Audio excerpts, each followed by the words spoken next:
আসসালামু আলাইকুম মোৰ বন্ধুসকল, আশা কৰোঁ আপোনালোকে সকলোৱে ভালে আছে।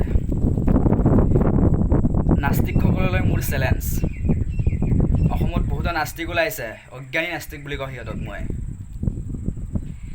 তো নাস্তিকসকলক মাত্ৰ তিনিটা প্ৰশ্ন কৰিম। এই তিনিটা প্ৰশ্নৰ যদি উত্তৰ তেওঁলোকে দিব পাৰে তেন্তে মই নাস্তিক হৈ যাম, আৰু যদি উত্তৰ দিব নোৱাৰে তেন্তে আপোনালোকে আস্তিক হৈ যাওক, ঈশ্বৰক বিশ্বাস কৰক। চেলেঞ্জ আপোনালোকলৈ। প্ৰথম প্ৰশ্ন, আপোনালোকে আপেক্ষিক নৈতিকতাক বিশ্বাস কৰে নে পৰম নৈতিকতাক বিশ্বাস কৰে? বুজিবলৈ একেবাৰে সহজ কৰি দিছোঁ যে পৰম নৈতিকতা সমাজ ব্যৱস্থা, পৰিয়াল আৰু চাৰিওফাল, আৰু আপেক্ষিক নৈতিকতা হ'ল নিজেই চিন্তা কৰিব পৰা, মানে নিজে অহা জ্ঞান।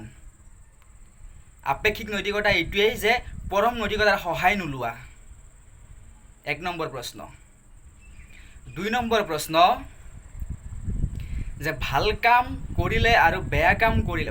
কৰিলে পুৰস্কাৰ আৰু বেয়া কাম কৰিলে যদি শাস্তি নাই মৃত্যুৰ পিছত, তেন্তে হিটলাৰ আৰু মাদাৰ টেৰেছাৰ মাজত পাৰ্থক্য ক'ত? হিটলাৰ আৰু মাদাৰ টেৰেছাৰ মাজত পাৰ্থক্য ক'ত? মই কিয় ভাল কাম কৰিম? প্ৰশ্ন, মই কিয় ভাল কাম কৰিম যিহেতু বেয়া কাম কৰিলে মোৰ শান্তি লাগে, বেয়া কাম কৰিলে মই বেছি উপাৰ্জন কৰিব পাৰোঁ, তো মই কিয় ভাল কাম কৰিম? প্ৰশ্ন নম্বৰ 3, উত্তৰ দিব বুলি আশা কৰিছোঁ।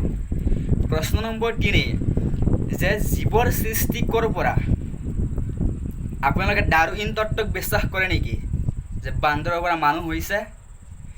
জীৱৰ সৃষ্টি ক'ৰ পৰা? প্ৰথম জীৱ কেনেকৈ সৃষ্টি হ'ল এইটোৱে নেকি? এনেকৈ ক'ব নেকি যে অজৈৱৰ পৰা জীৱৰ সৃষ্টি হৈছে?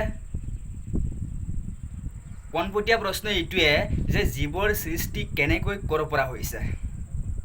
আশা কৰোঁ উত্তৰ দিব বুলি, আৰু উত্তৰ যদি এই তিনিটা প্ৰশ্নৰ উত্তৰ যদি দিব পাৰে তেন্তে ময়ো নাস্তিক হৈ যাম। উত্তৰ দিবলৈ মোক ফোন কৰিব, নম্বৰ 8876542484।